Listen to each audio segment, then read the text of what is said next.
Vamos lá, estamos gravando. Mais uma vez, boa noite. A gente vai começar com essa primeira questão aqui da Fundação Santa Casa. Aí a questão diz o seguinte: a Revolução de Fevereiro de 1917, na Rússia, pode ser caracterizada como. Aí vejam só, nós temos aí de primeiro uma questão sobre a Revolução Russa. Deixa eu só tirar aqui do Zap. Só tirar aqui do Zap. Tem gente entrando ainda. Então, a Revolução de Fevereiro de 1917 na Rússia pode ser caracterizada como. Aí nós temos aqui 5 alternativas, né? Uma luta encabeçada por Lenin para estabelecer um Estado soviético, uma reação da Igreja Ortodoxa contra a prepotência de Rasputin. Alguém sabe quem foi o Rasputin? Não sei, professor. Ninguém nunca ouviu falar nesse nome, não? Eu nunca nem vi. Ouvi, já ouvi, mas nunca soube quem era. Nunca assistiram o desenho da Disney, Anastácia, não? Já vi, já assisti. Pronto. Ela é o desenho Anastácia é da Disney? No desenho Anastácia, o Rasputin é o vilão, né? É o monge lá, o vilão. Rasputin, na realidade, ele foi um monge, né, da Igreja Ortodoxa Russa, e ele teve uma influência muito grande, né, entre a família do Czar. Tem alguém aí que está com o microfone aberto e está dando interferência, é tu, Hugo. Estou querendo fechar e não consigo. Tá bom. Deixa eu ver se eu consigo fechar teu microfone. Fechei, certo? Aí, se tu quiser falar, tu manda no chat aqui que eu habilito, viu? Ok. Professor? Então, o que é que nós temos aqui? O Rasputin, ele foi um monge, né? Foi um monge, né, da Igreja Ortodoxa Russa. A gente sabe, né, que a Igreja Cristã na Rússia é a Igreja Ortodoxa, né? E essa igreja, ela ainda tem influência muito grande, né, na Rússia até hoje. E o que a gente observa também é que o Rasputin, ele vai ter uma participação muito grande na história, né, da Revolução nesse período, porque ele tinha uma influência muito grande com relação à família do Czar, por uma questão simples, né? O filho do Czar, Nicolau, né, Romanov, ele sofria de hemofilia. E o monge, ele conseguia, né, controlar as crises que o menino tinha, né, quando ele estava lá acometido, né, pelas crises mais bravas, né, de hemofilia. Então, ele gozou de uma influência muito grande nesse período entre o czar e a sua família, mas vamos tentar lembrar um pouquinho como é que estourou a Revolução, né? A Revolução Russa. Lembrar que a Rússia, né, ela era uma sociedade muito ruralizada, onde a família do czar ela governava quase que de forma absoluta, e nesse sentido a reação da população contra o czar, né, o descontentamento, né, e assim a participação de alguns líderes junto com a população é que vai contribuir para que essa revolução ela tenha início. Então, essa alternativa aqui, a letra B, ela não se enquadra desde já, né, porque a revolução ela não foi uma reação da igreja, mas é uma revolução conduzida a partir da população. E uma das causas da revolução, vamos tentar lembrar, uma das principais causas, né, da revolução foi exatamente o descontentamento, né, da população russa com o regime quase que de caráter absolutista, né, do czar Nicolau. Então, vamos ver aqui as outras alternativas, né? Um conflito de inspiração rural a fim de apoiar os mujiks. Os mujiks era tipo uns camponeses, né, que existiam lá na Rússia, mas a revolução ela não estoura, né, a partir do campo, ela se dá a partir, né, das camadas mais próximas, né, do palácio, nas camadas mais urbanas. E qual seria o objetivo aqui? O objetivo, inicialmente, seria depor o regime, eliminar esse regime quase que absolutista e instalar um regime onde a população tivesse, né, uma maior participação na distribuição da renda, essas coisas. Logo, a resposta dessa nossa questão será a alternativa letra D, dado, ok? Vamos ver aqui, ó. Letra D, um movimento de caráter burguês com o objetivo de depor o czar, né, Nicolau II, né? A letra E é um esforço de intelectuais comprometido com as ideias anarquistas, né, de Bakunin. Não, a inspiração, vamos lembrar também que a inspiração para a revolução, ela será, né, ela será uma inspiração muito mais voltada, né, nos ideais marxistas, né, do que anarquistas, né, propriamente dito. Ok? Segunda questão, ainda com relação à questão da Revolução Russa. Com relação ao processo revolucionário russo, né, que culminou com a tomada de poder pelos bolcheviques em 1917, pode-se afirmar que, letra A, na fase denominada comunismo de guerra, uma das principais medidas tomadas por Lenin foi a nacionalização dos bancos e das principais indústrias. Okay? Alguém lembra o que foi o comunismo de guerra?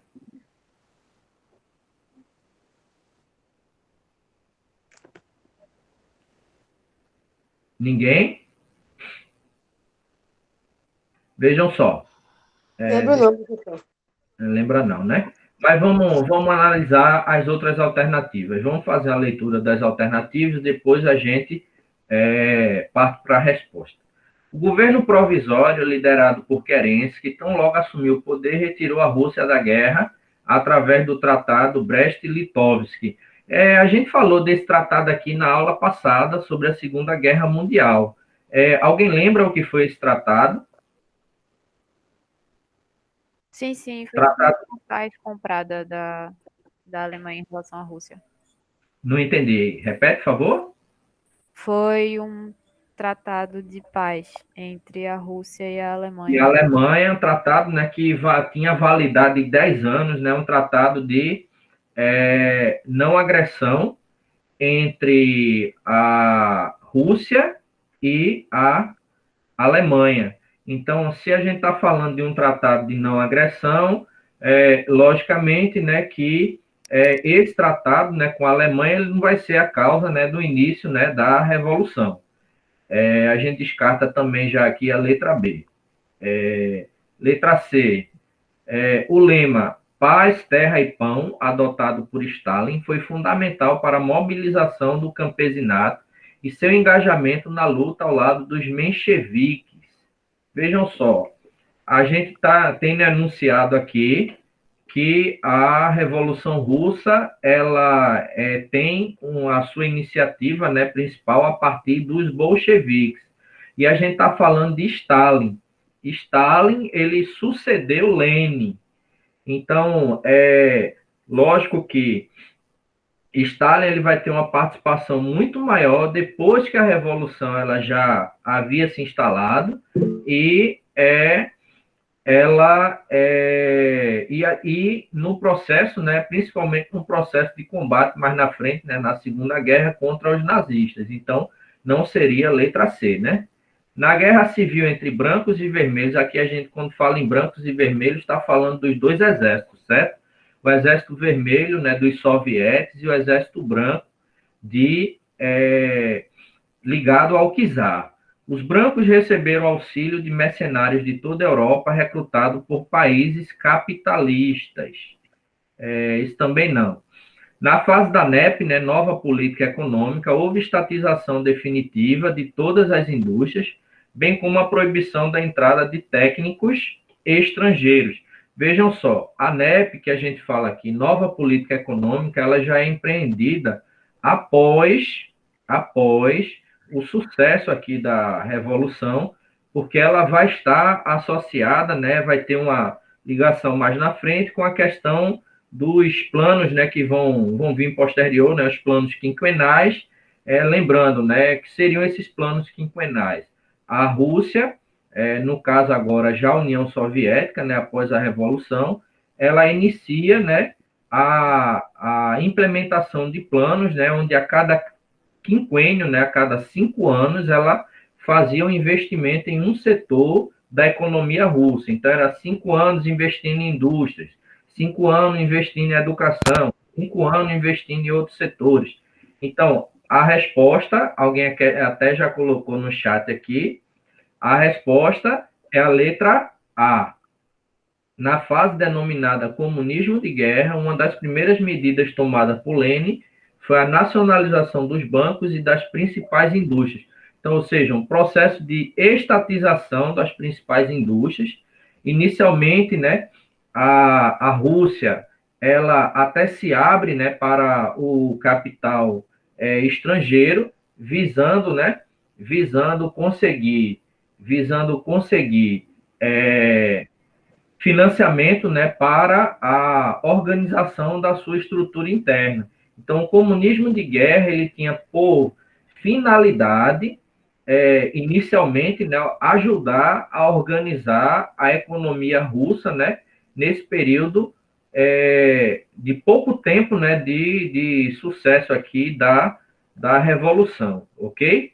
Então, a alternativa que responde, né, essa questão é a letra A, ok? Dúvidas até aqui, gente? Não, professor, Não, eu Professor. pensei justamente que seria a letra A, Beleza. porque você mesmo falou, né? Que eles fecharam e nacionalizou tudo, né? Que tinha alguns bancos que existiam e que deixaram de existir, não foi isso? Isso. Então, a gente vai ter a nacionalização dos bancos, né? Os bancos, né, que eram inicialmente, né, propriedade privada, eles serão estatizados, né? E vai haver vai se direcionar, né, o capital desses bancos, né, para industrialização, para a estruturação, né, da Rússia nesse período, ok? Próxima questão. Deixa eu passar aqui. Terceira questão, né? Vamos lá.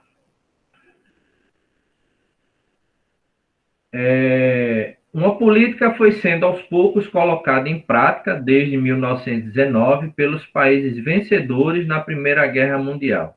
Não intervir, porém conter o bolchevismo, formar uma barragem contínua, apoiando-se no exército polonês e no exército romeno. Era o primeiro esboço do mais tarde chamado cordão sanitário. Esse cordão sanitário aqui, ele será, na realidade, né, um processo, né, de isolamento, né, da Rússia, né, porque havia um medo, né, dos países capitalistas, né, que esses ideais da revolução eles se espalhassem, né, pelo resto do mundo e que outros países de organização capitalista, né, eles pudessem passar por esse processo que passou a Rússia. Então, vamos analisar aqui. O historiador Jean-Jacques Becker, né, que é o autor do livro que está esse trecho aí, né, o Tratado de Versalhes, o historiador alude, né, implicitamente. Letra A. A irrelevância da Revolução Russa nas relações internacionais. Letra B.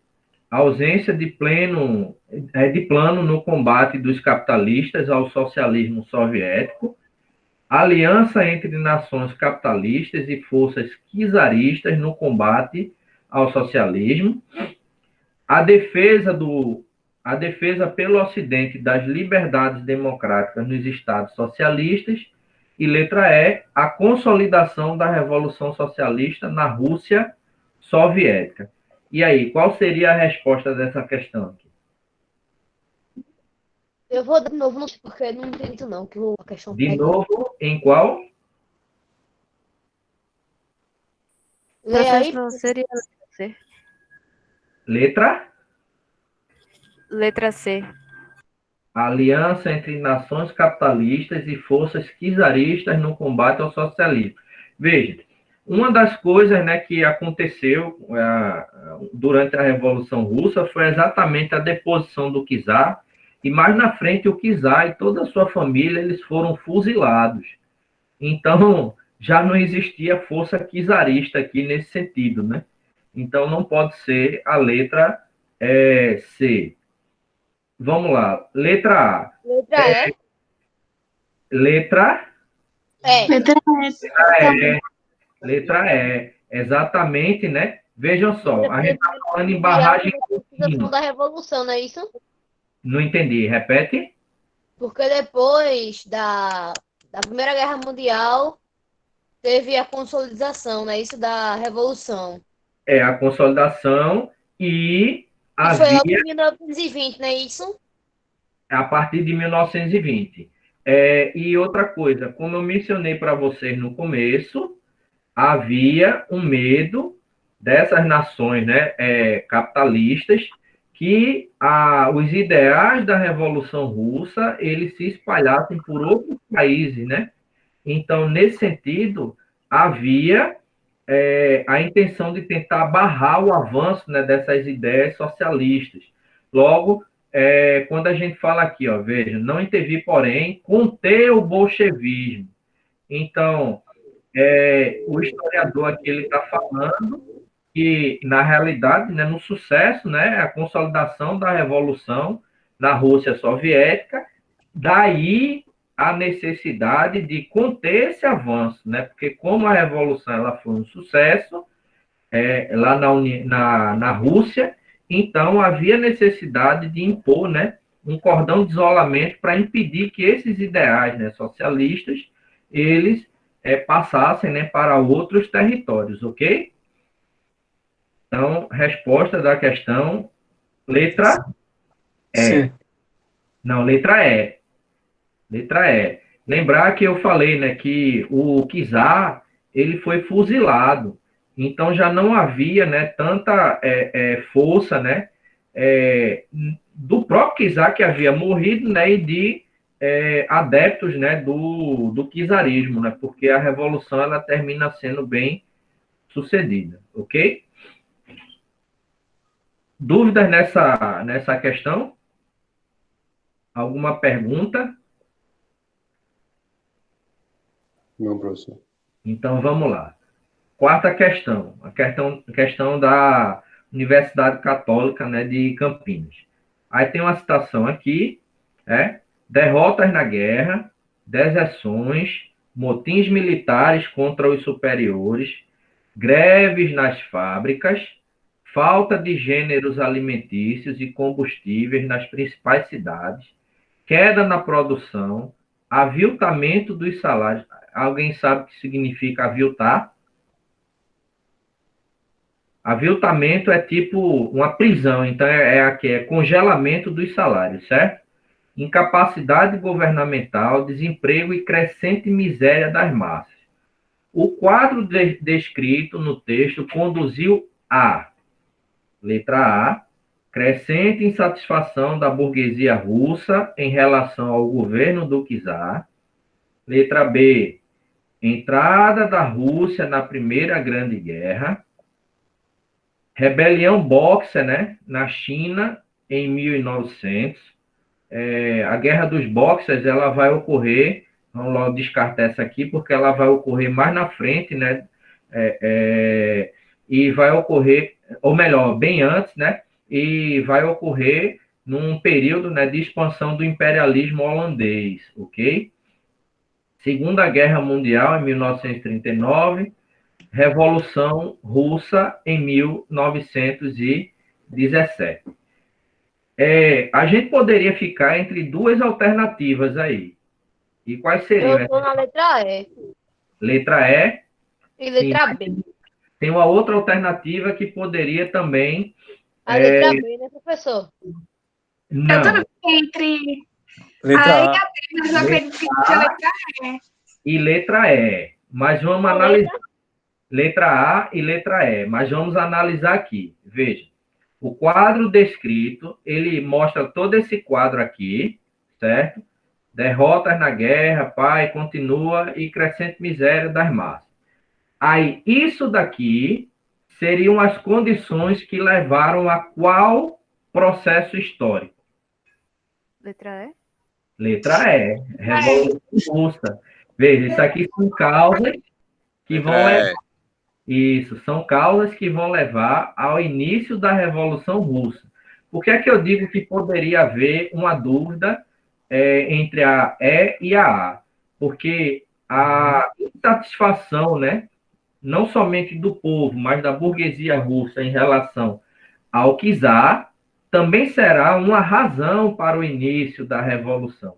Mas quando a gente vê aqui o czar, então, pelo fato da gente apresentar aqui o czar, e a gente sabendo, né, que havia o interesse dos rebeldes russos, né, na deposição do czar, então a gente pode confundir aqui com essa letra A, mas a resposta é a letra E, porque o texto acima, ele indica, certo, as condições que levaram ao desenvolvimento da Revolução Russa em 1917. Ok, gente? Ok. Resposta, letra E. Quinta questão. Quinta questão. Vocês estão conseguindo enxergar as questões aí? Sim. De boa? Professor, tá dando para enxergar. Ok. Entre os fatores que ocasionaram a crise de 1929 nos Estados Unidos, destacam-se. Vejam, até agora a gente respondeu questões sobre Revolução Russa. Agora a gente vai passar para um outro tema, crise de 29. Vejam, vamos lembrar, a crise de 29, ela tem as suas raízes lá nos Estados Unidos, mas ela se torna mais na frente uma crise mundial, certo? Então, mas vamos analisar aqui. Ele está falando. É muito importante, gente, quando a gente trabalha questões de história, né? História, filosofia, sociologia, geografia, a gente atentar para o enunciado. Veja, a questão anterior, a gente respondeu ela, com base no enunciado. Então, vamos tentar aqui. Entre os fatores que ocasionaram a crise de 29 nos Estados Unidos, veja, o que é que ele quer saber? Ele quer saber quais foram as razões que levaram à crise de 1929 nos Estados Unidos. Então, a gente tem várias causas, mas ele quer aqui as que se destacam. Então, letra A. Protecionismo rígido. Vejam, quem lembra o que é protecionismo? Vamos lá. O que seria protecionismo? Quando eu falo em protecionismo na economia, eu estou me referindo aqui. Uma forma de tentar proteger a economia? Isso. Mas como é que a gente protege a economia? Por meio de que medidas? Uma delas é a principal, mas a gente protege a nossa economia contra a economia de fora por meio da utilização de um fator. Que fator é esse? Exportação. Como é que eu faço para impedir, por exemplo, né, que os produtos importados eles entrem aqui no Brasil de forma investimento nas eles indústrias daqui. quebrar a nossa economia por meio de, alguém falou aí, por meio de quê? Custo. Impostos. Então, quando eu falo de protecionismo, eu estou falando da questão, né, da utilização de impostos tipo assim, vamos lembrar do período colonial, por exemplo. Quando o Brasil se relacionava com Portugal e com a Inglaterra, por exemplo, haviam tarifas, né, protecionistas, então era tarifas, né? Quando a Inglaterra mandava um produto aqui para o Brasil, ela pagava 15% de imposto sobre aquele produto. Mas quando o Brasil mandava produtos para a Inglaterra, o Brasil pagava 16%. Então, o protecionismo inglês ele era muito mais rígido, né, do que o protecionismo, né, brasileiro. Na realidade, o Brasil pagava 24%, né? Portugal é que pagava 16% de imposto, né, quando mandava qualquer produto para ser comercializado lá na Inglaterra. Aí veja, entre os fatores que ocasionaram a crise de 1929, destaca protecionismo, não. É exatamente a ausência, né, de um determinado protecionismo na economia americana, que vai fazer com que o pessoal ele comece a pegar muitos empréstimos, né, bancários, né, e esses empréstimos, né, que eles vão contraindo vai gerar mais na frente uma especulação, né, especulação econômica, e quando eles menos esperam, né, devido a essa questão da especulação, a Bolsa de Valores de Nova York ela entra em quebra, certo? Ela quebra em outubro, né, de 1929 e isso gera a crise. Então, vamos lá. Letra A a gente já descarta, porque é exatamente o único fator que a gente tem aqui na letra A, certo? Que seria uma das causas, é a superprodução. Vamos recapitular. O que foi que aconteceu? Final da Primeira Guerra Mundial, os Estados Unidos ele sai extremamente beneficiado, né?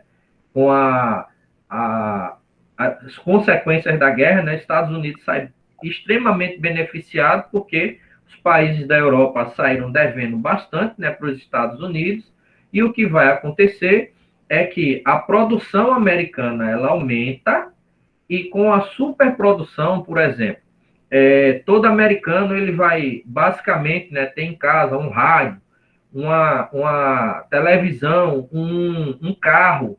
Então, essa superprodução ela gera, né, um período, né, de consumo muito forte, né, que os americanos eles vão chamar até de American Way of Life, né, o estilo de vida americano, né, aquela questão de investimento pesado, né, na produção e consumo, né. Só que isso faz com que as ações de determinadas empresas elas vão crescendo, né, por meio da venda, né, desses produtos. Só que isso vai gerar especulação e vai chegar um momento, né, que devido a tanta especulação e a crise, né, dessa superprodução, né, porque vai chegar um momento que por mais que você tenha dinheiro para comprar, você não precisa encher a sua casa de televisão, por exemplo. Você não precisa encher a sua casa de geladeira. E isso vai levar a uma crise, certo? A crise da superprodução, que é associada à especulação e a uma facilidade muito grande de crédito, fez com que a Bolsa de Nova York ela entrasse em quebra, né? É o que a gente chama de crash, né? O crash da Bolsa. Mas vamos lá, vamos analisar aqui. Saturação do mercado, a crise na agricultura e o crash da Bolsa de Nova York. Letra C, a superprodução, a saturação do mercado e a expansão desmedida do crédito bancário. Letra D, a adoção de programas de construção de obras financiadas pelo Estado para minorar o desemprego. Vejam, letra D, isso daí já é mais na frente, né, quando, depois da crise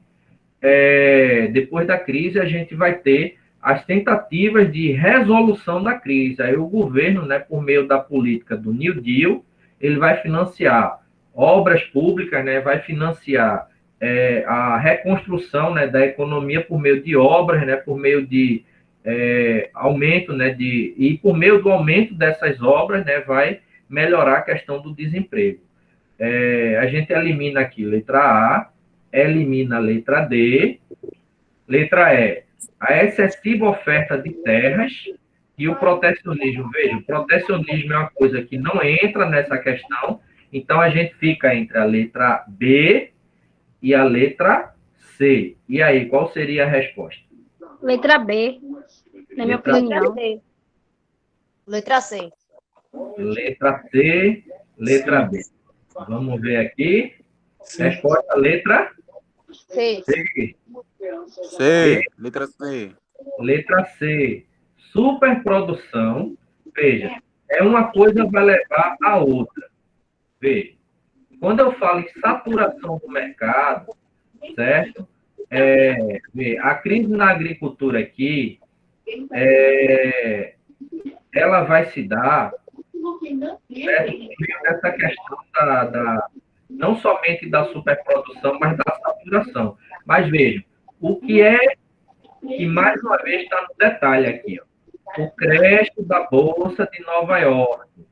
O crash da Bolsa, ele não foi um fator que ocasionou a crise. O crash da Bolsa, ele foi aquilo que culminou no início da crise. Porque os fatores que vão levar ao início da crise de 29, do qual o crash da Bolsa de Nova York será, digamos, o ápice, né, desse processo, você tem fatores, né, que vão chegando até o momento em que a Bolsa de Nova York ela quebra. E quando ela quebra, a partir dali a gente tem, né, o início de uma crise mundial. Mas o que vai levar até aí será, inicialmente, né, os americanos eles vão se animar muito, né, com o resultado da Primeira Guerra e tomem a produzir. Essa superprodução ela vai saturar o mercado. Tem alguém com o microfone ligado aí. Patrícia e Falcão. Falcão também está com o microfone ligado, Falcão, fazendo Não consigo desligar. Tá conseguindo, não? Pronto. Não. Mas eu acho que era o de Patrícia. Quando ela desligou, melhorou. Pronto, tranquilo, fica de boa. Então, o que é que a gente tem? Vamos recapitular. Eles saem, né, animados, né, com o resultado da guerra e tomem a produzir. Vai chegar um momento, né, que por mais que você tenha produtos para vender, nem todo mundo vai ter necessidade de comprar. Isso faz com que haja a crise, né, a saturação do mercado, que é exatamente a crise da superprodução. Em paralelo, como havia superprodução, então o governo ele passou, né, e os bancos passaram a emprestar muito dinheiro para essas indústrias. E isso foi de uma forma, né, tão assim, animada, que chegou um momento, né, que quando veio a crise da superprodução, né, em consequência disso, a gente vai ter todo esse processo, né, que vai culminar nessa crise. Vamos dizer que, basicamente, né, se a gente tivesse que apontar aí dois fatores principais, a gente teria a crise da superprodução, certo? Que vai levar à expansão de crédito, né, e à saturação do mercado, a crise, né, da superprodução e a especulação financeira. Tomem nota, né, tem que lembrar aí também da questão da especulação financeira, porque como essas indústrias elas começaram a produzir muito, então o valor de mercado dessas indústrias melhorou. Então, havia especulação com relação à questão das ações, né, na Bolsa de Valores. Então, nesse sentido, o que a gente vai observar é que esse conjunto aí, né, de empréstimo exacerbado, crise de superprodução, né, isso tudo leva a uma especulação financeira, cujo resultado final será o crash, né, da Bolsa de Nova York, né, que é o ápice, né, desse processo, né, de crise. Não sei se deu para entender. Deu para entender isso direitinho, gente? Deu sim, Pra gente professor. passar Quer dizer que esse crédito já foi lá no finalzinho, né?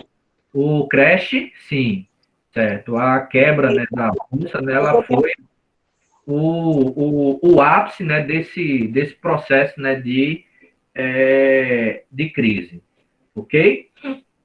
Porque eu Outra tinha marcado a letra B, porque ficou bem assim, ficou bem confuso, né? Entre a B e a C. entre a B e a C. Porque eu pensei nesse creche da Bolsa de Nova York, que as pessoas falam muito, né? Porque o crash, ele já vai ser o quê? O crash, ele já vai ser o quê? O ápice, né, da crise. A crise, ela já estava em processo e o que vai mostrar abertamente a crise será a quebra da bolsa de valores. Mas a crise ela já tinha se instalado, né? Porque a crise ela vai ser o resultado, o conjunto, né, da especulação financeira com a crise da superprodução, ou seja, a saturação do mercado. Então, nesse sentido, quando você junta essa especulação, né, acelerada com a saturação do mercado, que vai gerar uma crise, né, basicamente, né, crise de mercado, certo? De mercado consumidor. Então, tudo vai se reverter na queda, né, na quebra, né, da bolsa de valores, ok? Deu para entender agora? Deu sim, professor. Muito beleza. Vamos lá. Sexta questão. Não pode ser considerado consequência. Veja, a gente falou em causas. Agora, consequência. Não pode ser considerado consequência da crise econômica de 1929. Retração do comércio internacional e da produção industrial, bem como a queda do preço das matérias-primas. Ok? O crescimento do desemprego na Alemanha, cuja economia era baseada na exportação de produtos industrializados. Vê só, não só lembrar como é que estava a Alemanha nesse período aqui. A gente está falando do período entre guerras. Como é que sai a Alemanha após a Primeira Guerra Mundial? Ela vai sair arrasada. Tanto que ela vai ser considerada, né, a grande né, responsável, né, pelo início, a grande responsável, né, pelo início, né, da, da Primeira Guerra, ok? Ela será considerada a grande responsável pelo início, né, da Primeira Guerra e sobre ela é imposta, né, toda a responsabilidade, né, pelo início da guerra. Então, a gente pode descartar aqui a Alemanha, né, desse processo, né? Ô, professor, Sim, o que levou à Primeira Guerra Mundial, hein, professor? o que vai levar à Primeira Não, Guerra Mundial não. Qual foi o fator que levou a acontecer a Primeira Guerra Mundial?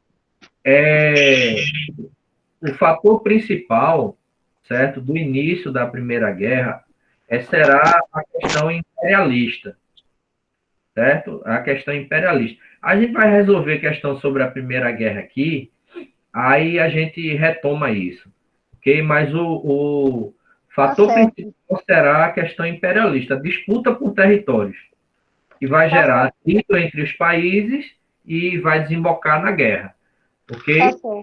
Ok. Vamos lembrar aqui, ele diz, não pode ser considerado consequência da crise econômica.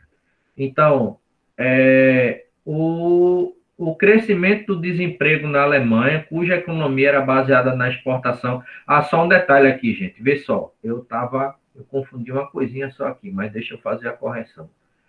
Não pode ser considerado consequente. Isso. Eu estou associando aqui o crescimento do desemprego na Alemanha, ele será tanto o resultado daquilo que vivenciou a Alemanha após o término da Primeira Guerra, como também vai se agravar pelo processo da crise, porque a crise de 29 ela vai afetar mais na frente internacionalmente, né, os países, né, ela vai se estender para a Europa. Então, mesmo não tendo, né, uma ligação direta, né, com isso, mas a Alemanha, que já saiu arrasada durante a Primeira Guerra, né, e que já teve um processo de desemprego, de destruição da sua economia, ela vai sofrer também, porque ela, na medida em que ela tenta se reestruturar, ela começa a se reestruturar inicialmente, né, por meio de produtos importados e exportados. Então, ela começa a reorganizar a sua indústria e, na medida que ela começa a tentar exportar esses produtos, aí vem a crise. Então, ela termina sofrendo com isso também, e o desemprego, né, ele que já estava alto, ele aumenta. Certo? Só essa correção aqui. A eleição de Franklin Delano Roosevelt para a presidência dos Estados Unidos com um programa de recuperação econômica. Isso aqui está ok, porque é o Roosevelt, né, que vai estabelecer a política, né, que vai trabalhar aqui no sentido, né, de resgatar, né, a economia norte-americana, o crescimento eleitoral do Partido Nazista na Alemanha e letra C, né, o crescimento econômico da União Soviética baseado na nova política econômica, né, o NEP, né? Aí ele quer saber aqui, dessas alternativas aqui, qual é que não tem não pode ser considerada, né, uma consequência direta aqui da crise de 29. E aí, qual seria a alternativa? Letra D. Letra D, não. Acho que Letra seria professor. A E, Letra E. vejam só, aí a gente vai recapitular uma coisa. Vejam só. Economia alemã arrasada. A economia alemã arrasada, ela favoreceu o desenvolvimento, né, de um regime totalitário, porque É mesmo, gente. Decidi isso. Eita, é verdade, é verdade. começa Ele pegou com uma promessa que ia resolver as coisas, os problemas, que ele voltaria a ser potência. Repete aí, por favor. Eu esqueci de como a Alemanha estava fragilizada. Isso. Então, qualquer pessoa que estivesse lá prometendo, dizendo que eles voltariam a ser potência, que não teria mais fome, que eles não teriam naquela condição baixa, precária, no caso, inferiores a outros países, iria favorecer bastante o crescimento de um partido que prometesse tudo isso, que foi o que aconteceu. No caso aqui, Hitler se apossou disso. Isso. Tem até um documentário na Netflix que conta sobre isso. Isso. Então, qual seria a alternativa aí que não tem uma ligação direta, específica aí com a crise de 29? Então, a letra B. Letra C. Crescimento econômico da União Soviética baseado na nova política econômica. Após a Revolução Russa, com a utilização da NEP, né, e mais na frente dos planos quinquenais, a União Soviética ela fica praticamente isolada com relação aos outros países da Europa. Então, ela não é afetada diretamente pela crise de 29, ok, gente? Deu para entender isso aí? A letra D, professor, alternativa? Letra C, crescimento econômico. A União Soviética ela será o único país que vai caminhar, certo, no sentido contrário ao que estava acontecendo com os outros países europeus. Então, enquanto o pessoal estava sendo afetado pela crise, como ela se isola, certo? Ela se isola, certo, desses outros países e ela trata de organizar internamente a sua economia, então ela não é afetada de forma mais direta, certo? Inicialmente por conta da crise. A União Soviética ela vai ser afetada mais na frente no processo da Segunda Guerra Mundial por conta da traição lá de Hitler, né, e da invasão, né, dos nazistas, né, da tentativa de invasão dos nazistas no território soviético. mas ela não sofre diretamente, né, consequências dessa crise de 29, não, porque a economia dela vai ser organizada não seguindo aquela lógica, né, capitalista, né, de produção e consumo, mas seguindo a lógica, né, dos planos quinquenais. A economia socialista, ela não segue a linha, né, da economia capitalista. A economia socialista, né, dentro dessa perspectiva de um socialismo soviético, é uma economia que a gente chama de planificada, porque existem os planos quinquenais, ou seja, a cada 5 anos existem as metas, né, de investimento do país em setores estratégicos. Ok? Ok. Pronto, então vamos lá. Resposta da questão, letra C. Vejam, tem um não bem grande aí. Não pode ser considerado consequência da crise. O crescimento econômico da União Soviética, ele não tem nada a ver com a crise, né, de 29, ok? Vamos lá, próxima questão. Para conter os efeitos da depressão que ocorreu após a crise de 1929, o governo dos Estados Unidos lançou o programa intitulado... Essa é fácil. E aí? Vamos começar de baixo para cima. O que foi o Plano Marshall? O Plano Marshall, ele foi o plano de reconstrução da Europa, de reestruturação econômica da Europa após a Primeira Guerra Mundial. Então, por isso, em decorrência desse plano aí, por exemplo, os Estados Unidos, ele vai se beneficiar também bastante, né, com relação à questão em relação econômica. Os Estados Unidos, né, que já tinha, né, a Europa como devedora, certo? A Europa, né, devia dinheiro aos Estados Unidos pela venda de armamentos durante a guerra. A Europa está arrasada e o que é que os Estados Unidos faz? Empresta dinheiro a mais, né, para a Europa para que ela possa se reconstruir. Esse plano de reconstrução econômica da Europa por meio de empréstimo, né, de capital norte-americano é o que a gente chama de Plano Marshall, ok? Projeto Manhattan também não. Acordo de 1931 também não. Veja, 29, a política que vai ser, o programa que vai ser utilizado para reorganizar a economia norte-americana será o New Deal. Foi implementada exatamente pelo presidente Franklin Delano Roosevelt, ok? Então, a resposta dessa questão aqui é o New Deal. Professor, Sim, eu vou precisar dar uma saidinha aqui, que eu vou ter que sair para resolver umas coisas. Mas ela está sendo gravada, não é isso? tá sim. Aí eu compartilho depois o link com vocês, beleza? Tá certo. Obrigado, pessoal. Tchau, Tá. gente. Tenha uma boa noite para todos vocês aí. Você também. Oitava questão. O colapso deflagrado no mundo pela crise financeira dos anos 20 teve como principal ato o crack, ou seja, o principal ato aí é o grande evento, né, que vai evidenciar essa crise, né? O crack, né, da Bolsa de Valores de Nova York, em outubro, né, de 1929, 24 de outubro. Como consequência dessa crise, podemos destacar, letra A, os preços e salários subiram, aumentando a oferta de emprego na área industrial europeia. Veja só, a gente está falando de crise econômica, crise financeira. Onde é que no momento de crise salário aumenta? Nem sonho. Tudo, né?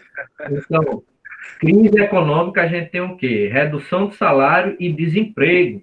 Então, já não pode ser a letra A, né? A Europa recuperou sua prosperidade, que mentira da peste, com altos investimentos dos fundos particulares norte-americanos.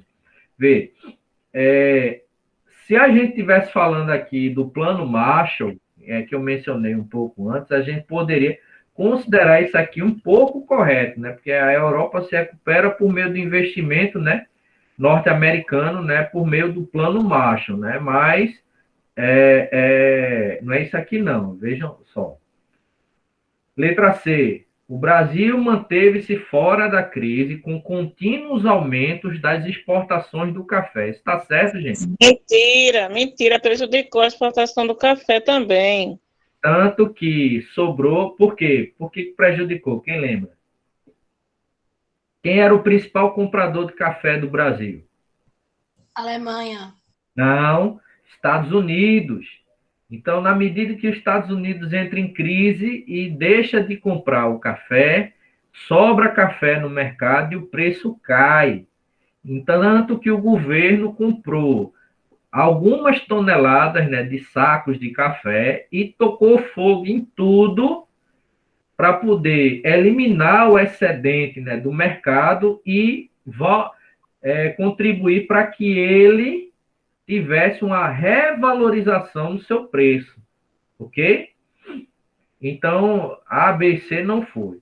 O mundo todo foi afetado drasticamente quando a Inglaterra abandonou o padrão ouro, permitindo a desvalorização da libra. E aí?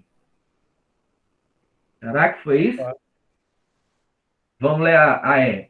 Nos primeiros anos da década de 30, a indústria alemã duplicou a sua produção, acarretando o crescimento do comércio mundial. A gente falou sobre a Alemanha um pouquinho antes, eu acho 2 questões antes, né? Que a Alemanha também saiu muito prejudicada, ela se prejudicou mais ainda, né, com a crise, né? Que no momento que ela começa a se reerguer, a se reorganizar, ainda que a passos bem lentos, o que vai acontecer é que com a crise ela termina se prejudicando mais ainda. E a crise ela favoreceu Hitler, né, ao poder. A resposta seria a letra D. Outra D, né? Afetado drasticamente quando a Inglaterra abandonou o padrão ouro. Porque, vejam, até então, a moeda mais valorizada do mundo era a libra. E é a partir desse período, né, década de 20 aí, que com esse processo de crise, a Inglaterra ela abandona, né, o padrão ouro, né, o lastro, né, de valor da moeda inglesa, a libra, ele era valorizado em ouro. Em ouro.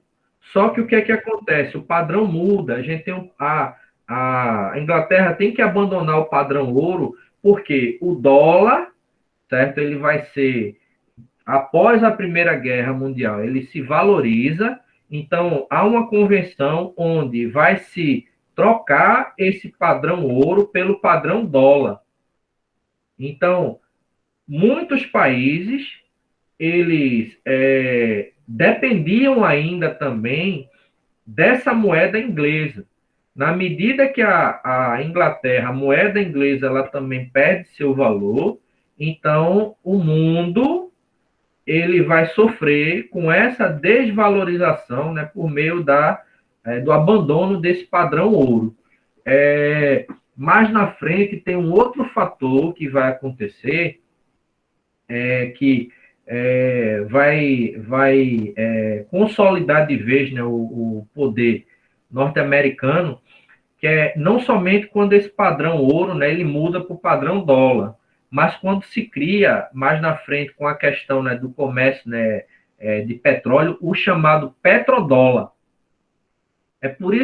Por conta do petrodólar, por exemplo, que o nosso combustível aqui no Brasil, ele é vendido para a Bolívia, certo? Ou para o Paraguai, ele é vendido, né, por menos da metade do valor que a gente paga, né, para abastecer ele, né, no posto de gasolina, e aqui no Brasil ele tem um valor quase 2,5 vezes maior.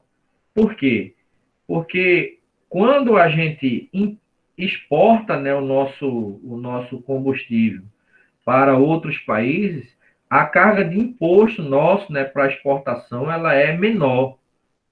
Mas quando o o combustível é produzido aqui, então o que é que o Brasil está fazendo? Ele, além de ter adotado o padrão dólar, né, para o padrão dólar, né, para a questão da precificação do combustível, durante o período aí do governo Temer, a gente teve algumas refinarias que foram desativadas e o Brasil, além de ter adotado esse padrão, né, dólar, né, para a precificação do produto, ele passou a exportar o petróleo, né, em seu estado natural para o estrangeiro, para ele ser refinado lá fora, e depois que ele é refinado lá fora, a gente importa de volta.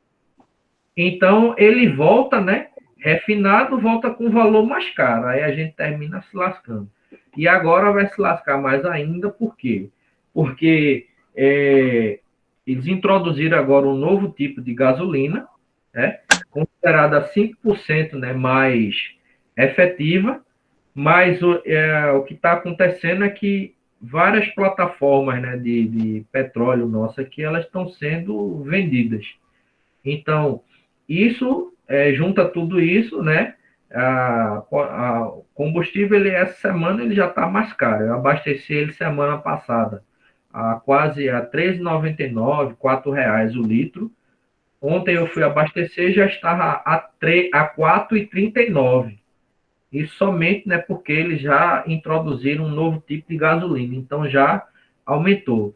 Em compensação, o gás natural ele teve uma queda de 30%, então ele estava em torno de R$ 2,79 até R$ 2,50. Aí eu estou arrependido porque eu vendi o meu carro que tinha o kit GNV e troquei por um a gasolina.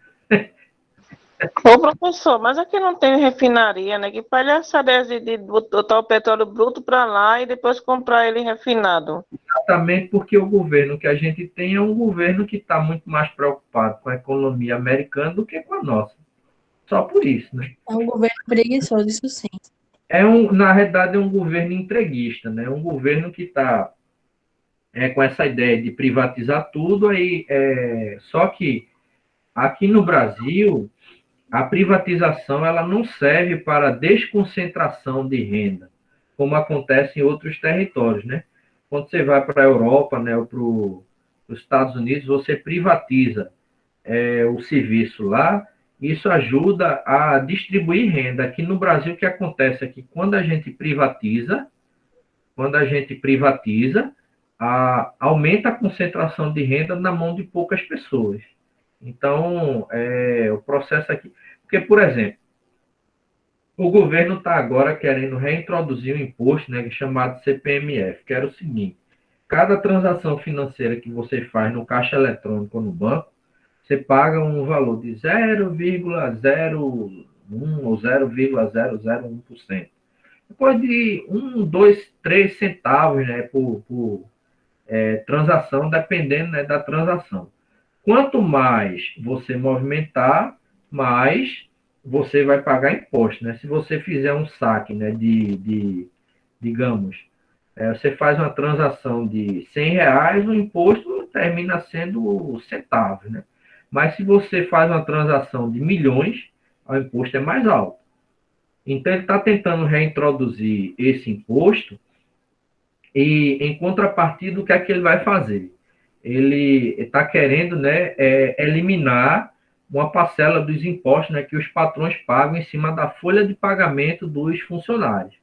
Lógico que os patrões vão adorar isso daí, porque a ideia é que, desonerando a folha do patrão, aquele patrão ele vai poder contratar mais empregados. Só que a história do Brasil, ela mostra que quando o patrão ele termina tendo benefícios na questão dos impostos, ele não usa aquele valor que vai sobrar, certo, para reinvestir ou ampliar o negócio dele. Ele usa para aplicar aquilo ali nos bancos, né? No rentismo. Então, isso, né? Oi? Para aplicar nos bancos, né, na Suíça. Isso, eles vão aplicar no rentismo. Então, não vai ajudar. Só que, ao mesmo tempo que ele faz isso, a gente tem, por exemplo, tem essa proposta e a proposta de tributar outros produtos, dentre eles, livros.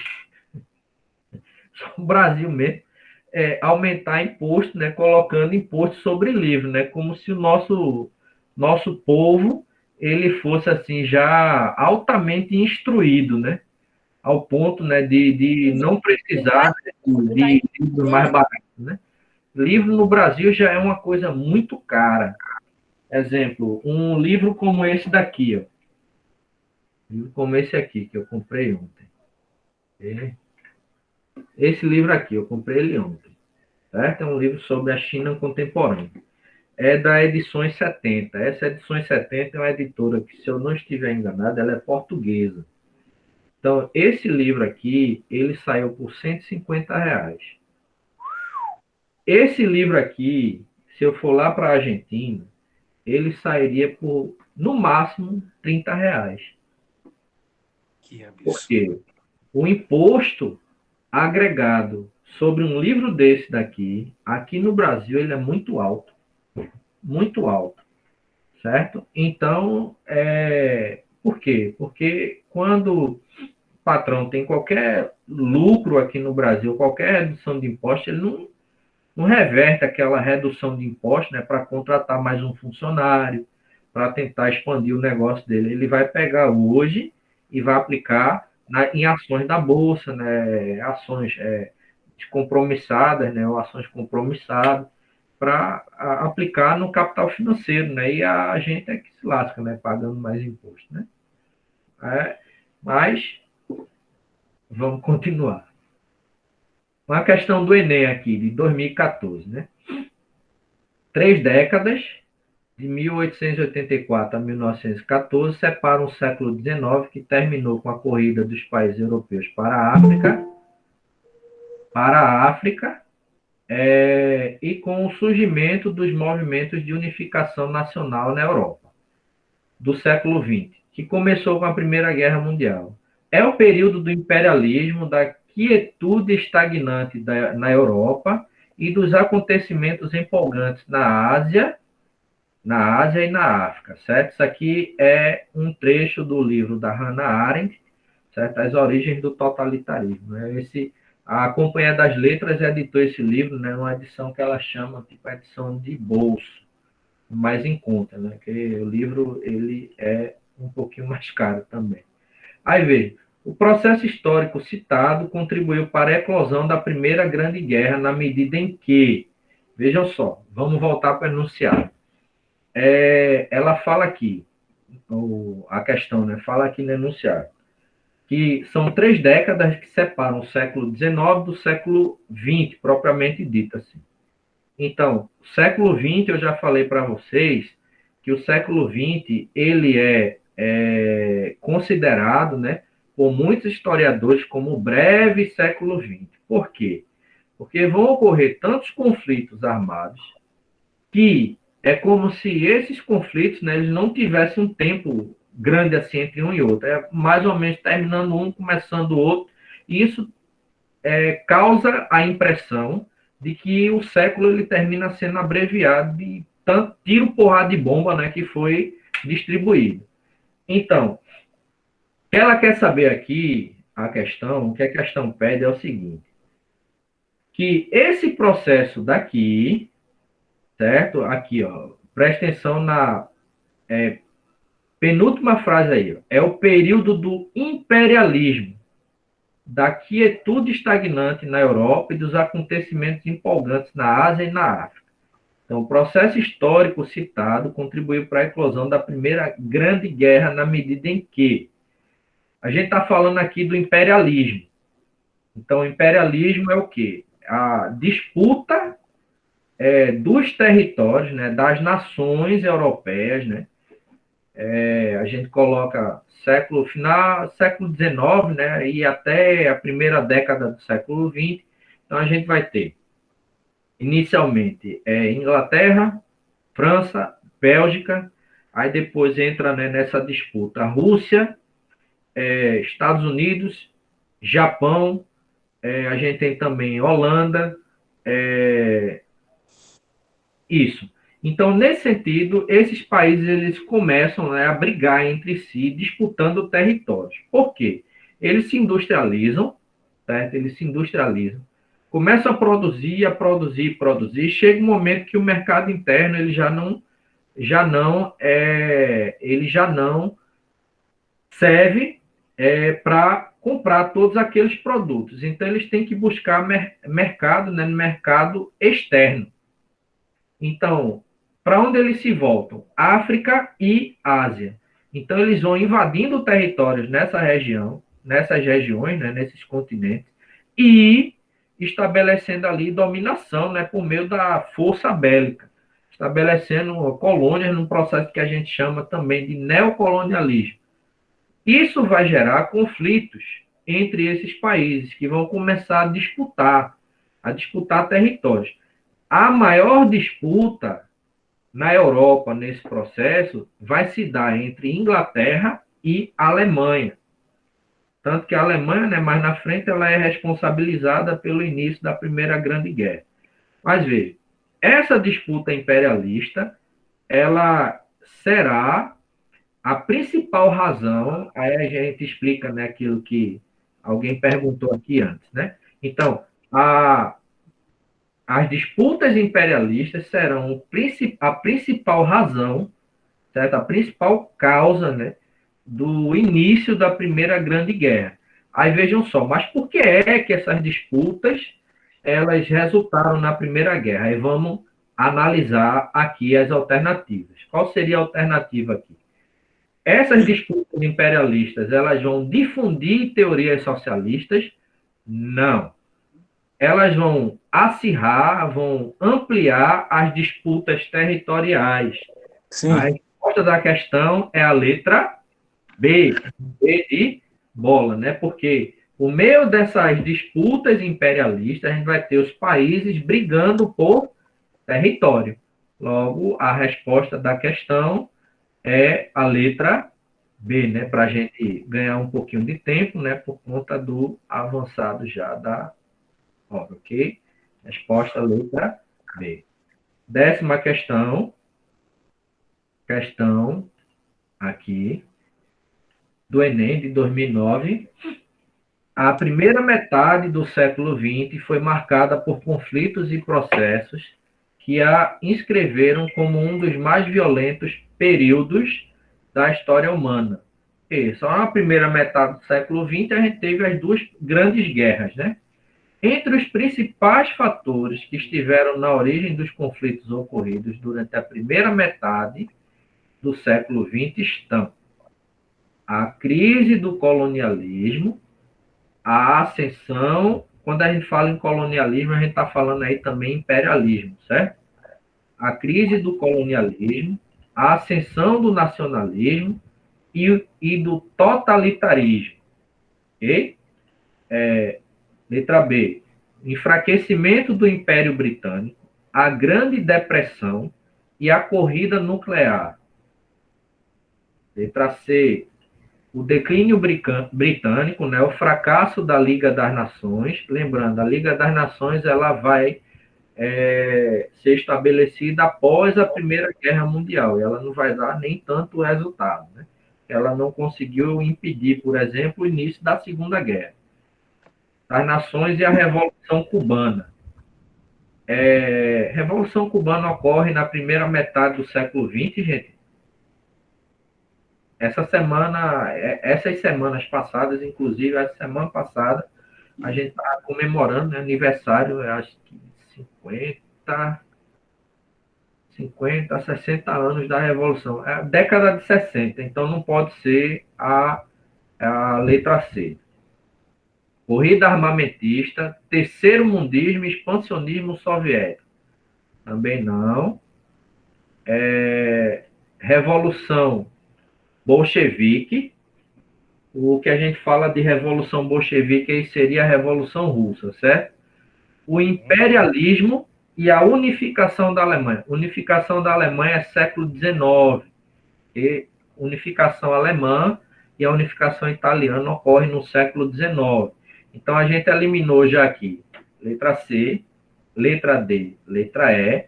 Aí aqui, ó, enfraquecimento do Império Britânico, Grande Depressão, corrida nuclear não foi, logo, a alternativa que responde à questão seria a letra A. A.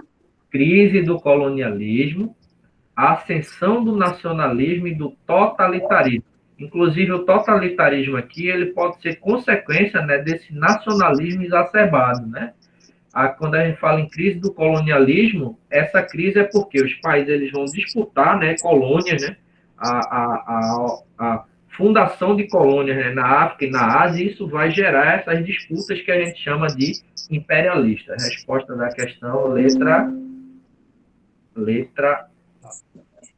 A. Ok? Estamos concluindo. Questão da PUC de Campinas.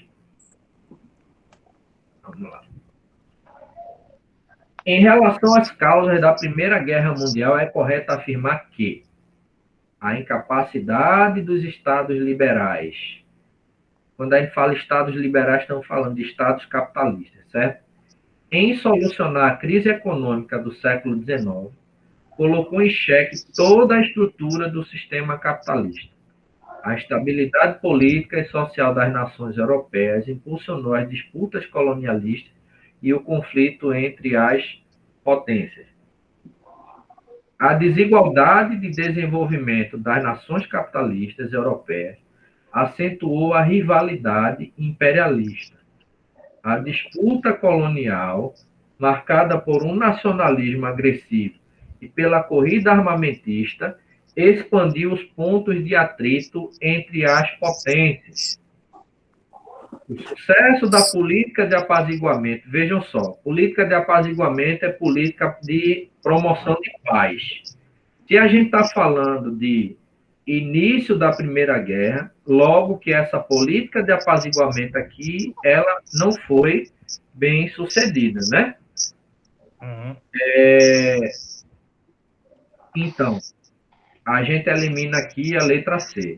Expansionismo na Áustria, a invasão da Polônia pelas tropas alemãs, assustaram a Inglaterra e a França, que reagiram contra a agressão declarando guerra. Veja, invasão da Polônia é causa da Segunda Guerra Mundial. A invasão da Polônia pelos alemães é o que vai marcar 9 de setembro. A invasão da Polônia, se não me falha a memória, 9 de setembro, né, que vai marcar o início da Segunda Guerra Mundial. Então, elimina aqui já a letra C e a letra D.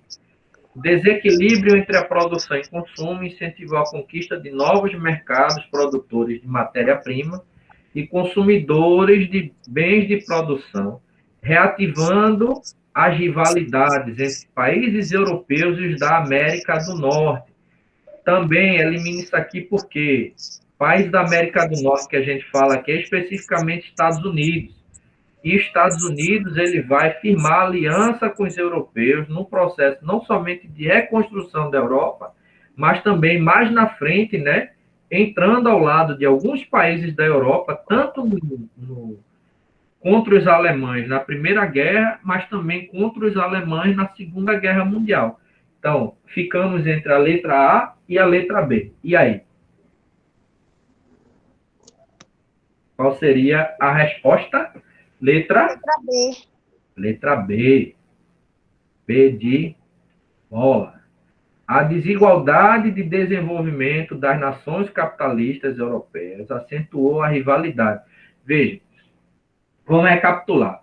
Na medida em que ocorre a unificação alemã, a Alemanha, não sei se vocês lembram, quem assistiu a aula que a gente falou sobre a Primeira Guerra Mundial, a gente viu que quando a Alemanha ela inicia o seu processo de industrialização, em pouco tempo, contando, né, com uma industrialização bem aguerrida e com uma grande quantidade de matérias-primas, né, que ela tinha nos seus territórios, então o que a gente vai observar é que a Alemanha, em pouco tempo, ela ultrapassa a produção inglesa.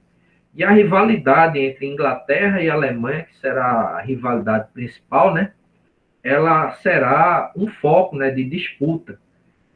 Então, não eram todos os países que podiam competir de igual para igual uns com os outros. Então, essa desigualdade ela vai gerar disputas, ok? As chamadas disputas, né, imperialistas. Então, a disputa colonial marcada por um nacionalismo agressivo e pela corrida armamentista, veja, a Alemanha aumentou também, por exemplo, a sua produção de armas, né?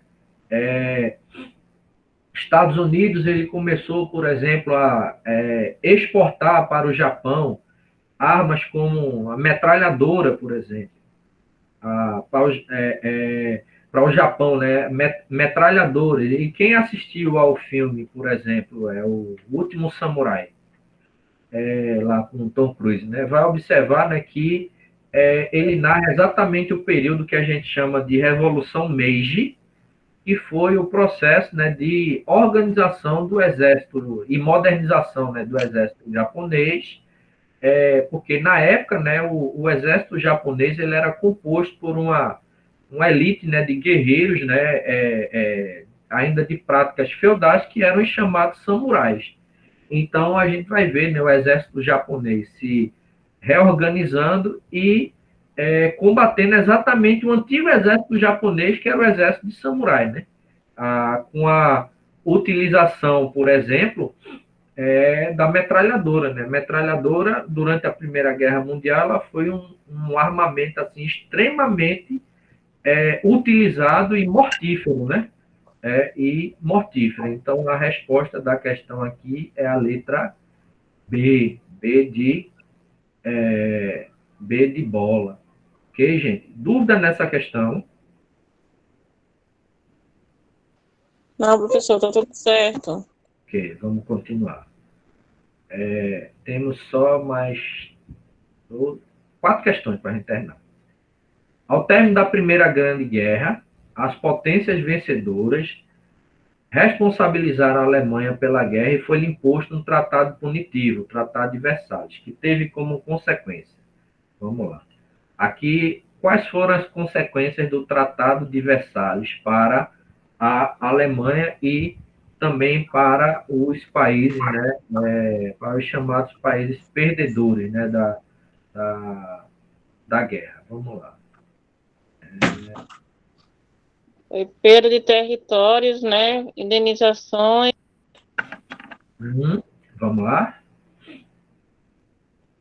Qual seria aqui? Vamos ver aqui. Enxergar não, professor, está muito miudinho. Eu só lembro que tiveram perda de territórios, indenizações. Que eu terminei. E muito mais do resto. Tirando aqui a. Acho que agora vai.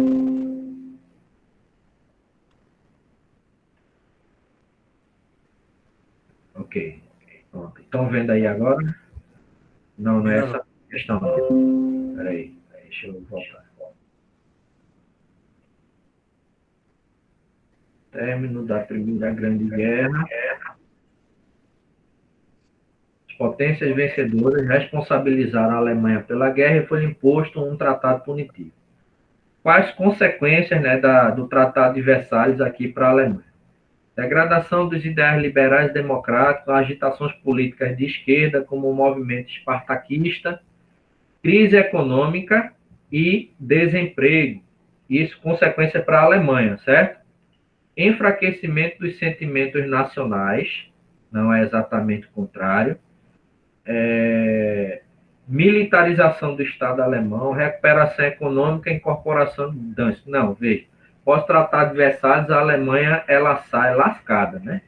Então, não pode ser a letra B. Anexação das colônias de Togo e Camarões, não, pelo contrário. A Alemanha ela perdeu territórios, né? Então, ela termina perdendo territórios. Prosperidade econômica, está certo, gente? Prosperidade econômica. Está errado. Não. Surgimento da República Democrática Alemã e da República Federal Alemã, fortalecimento do nazismo, militarismo e diminuição do desemprego. Isso aqui também não está certo. A resposta, essa é uma questão um pouco mais difícil, é a letra A. Certo? Eu acho que a gente não falou sobre esse movimento espartaquista. Mas o movimento espartaquista foi um movimento de ideologia de esquerda,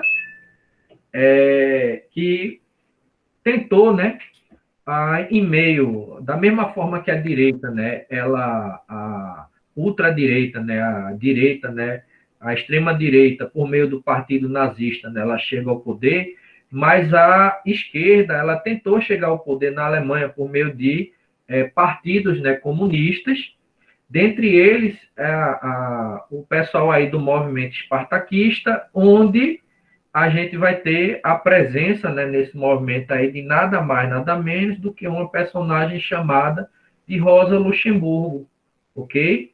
Então, a resposta dessa questão aqui, 12, é a letra A. Opa! Mesmo que o senhor não tivesse falado sobre o movimento espartaquista, as outras questões, elas falam totalmente o contrário do que era proposto no Tratado de Versalhes. O que aconteceu, ok? Então, a resposta aqui é a letra A. Letra A de amor. 13ª questão. O rompimento pelos nazistas do Pacto Germano-Soviético, firmado entre a Alemanha e a União das Repúblicas Socialistas Soviéticas, no ano de 1939, fez com que a União Soviética entrasse na Segunda Guerra em 1943. Aí ele pergunta, o que foi o Pacto Germano-Soviético? A gente falou dele já hoje aqui.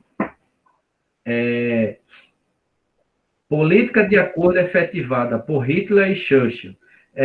Estaria certo se no lugar de Churchill, né, a gente tivesse outra pessoa aqui, porque Winston Churchill ele era o primeiro-ministro da Inglaterra, não tinha nada a ver com a Alemanha aqui.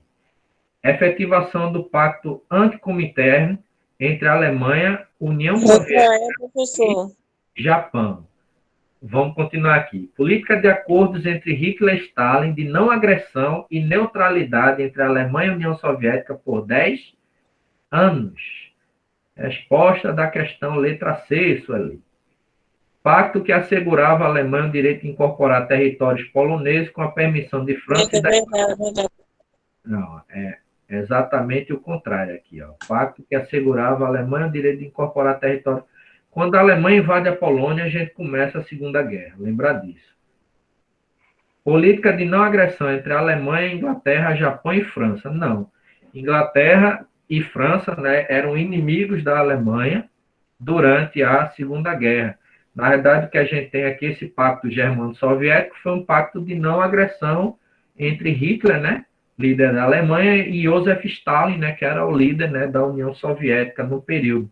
Mas na frente, né, ele foi quebrado por Hitler, e isso fez com que a União Soviética ela entrasse, né, efetivamente, digamos assim, na guerra contra os nazistas. Né? E serão os soviéticos que vão derrotar os nazistas, né, e não os americanos. Né? Como muitos filmes de Hollywood, eles colocam. Né? Ok? Dúvidas nessa questão? Não. Vamos Eu já para não esqueço nunca mais agora. a penúltima questão. Ok? Penúltima questão. Os Estados Unidos entraram fundamentalmente na Segunda Guerra Mundial, no ano de 1941. Quais foram os principais fatores que causaram a entrada dos Estados Unidos na guerra?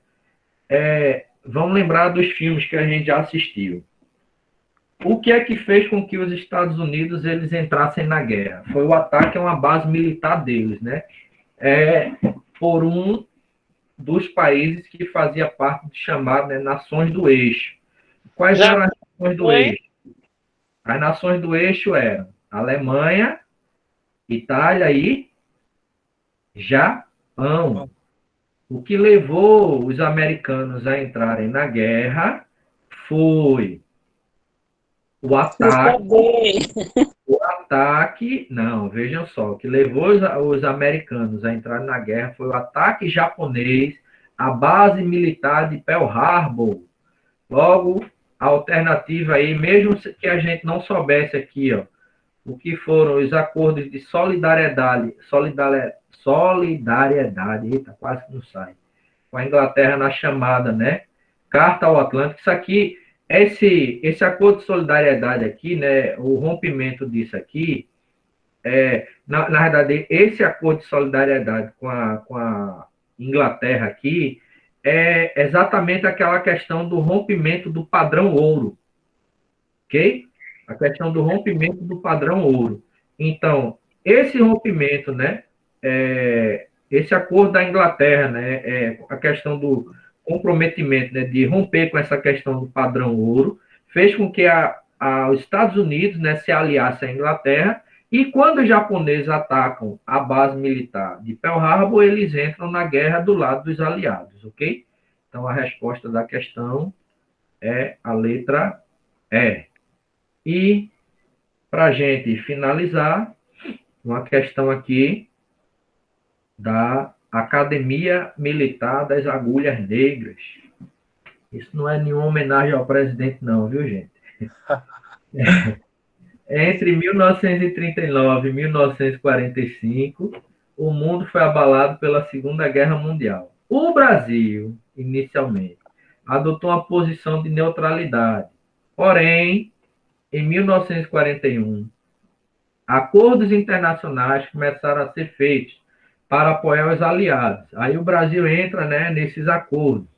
Sobre a participação brasileira na guerra, é correto afirmar que, vamos lembrar, os brasileiros entram na Segunda Guerra por meio da Força Expedicionária Brasileira, certo?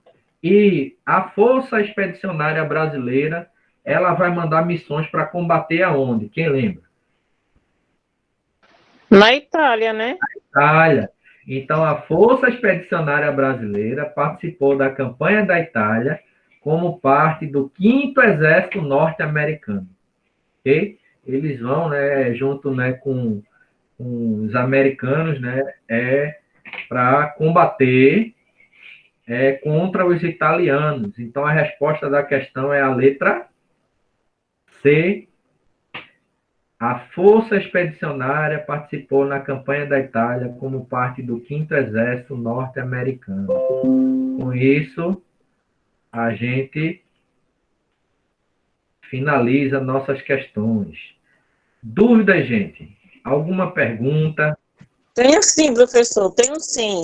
Na questão dos pracinhas da FEB, veja só, eles foram para a Itália para lutar contra os italianos, não foi contra os alemães. Não foi aquela luta que teve no Monte Castelo, não foi? Castelo, campanha da Itália, né? Só que tem que lembrar o seguinte, você tem campanha da Itália, aí eles vão lutar não somente contra italianos, mas também contra o exército nazista, né? Que era aliado dos alemães. Então, a gente tem o Brasil participando, né, combatendo contra os nazistas, né, principalmente. Mas nesse momento da guerra, né, que a gente chama de campanha da Itália, né, porque as batalhas elas foram travadas no território italiano. Ok? Mais alguma pergunta, alguma dúvida com relação a esses temas? Alguma dúvida com relação a algum outro tema que vocês estão trabalhando, estão estudando aí, e porventura apareceu alguma dúvida, aproveita para a gente, se a gente souber, a gente tira agora, para não deixar dúvida para depois. O professor, Sim? o Brasil ele só ficou contra a Alemanha também, por conta que a Alemanha deu ataque em um dos navios brasileiros, não foi? Os alemães afundaram um navio brasileiro. Vargas muito esperto, porque ele também tinha ideias nacionalistas muito parecidas com a de Hitler. Na realidade, é mais próxima do fascismo de Mussolini, né? É pronto, deixa eu só lembrar, é o nome que a gente chama, a consolidação das leis trabalhistas, né, firmada por Vargas. Ela tinha uma inspiração na Carta del Lavoro, né, que era um documento, né, fascista. É um documento, né, da época de Mussolini. Então, a Carta del Lavoro, né, que é a Carta do Trabalho, né, fascista, ela serviu de inspiração para a elaboração das leis trabalhistas aqui por Vargas, né? E que foi uma coisa, inclusive foi uma coisa boa, né, para o país, porque concedeu, né, direitos trabalhistas para uma grande parcela da população brasileira. Ok? Mais alguma pergunta? Aqui não. Entenderam essas questões, gente? Sim, professor. Sim, pode falar. No Não, sábado, eu entendi. ok. No sábado agora a gente tem aula, certo? A gente tem aula. Eu acho que nesse sábado quem assume é Kelly. Kelly, só se ela não puder, aí eu assumo com vocês. Mas no sábado, provavelmente, deve ser ela, porque vai trabalhar os povos primitivos, né, brasileiros. Aí é uma aula sobre período colonial e ela tem mais elementos aí para trabalhar com vocês. Aí. Mas, Obrigada, professor. ok? Então, Noite. semana que vem a gente está por aqui de novo. E lembrando, viu, gente? Qualquer dúvida, aciona lá pelo Zap que a gente vai tirando as dúvidas, viu? Okay? Tá certo, professor. Obrigada. Boa noite. Beijo, boa noite aí para todo mundo. Tchau, tchau.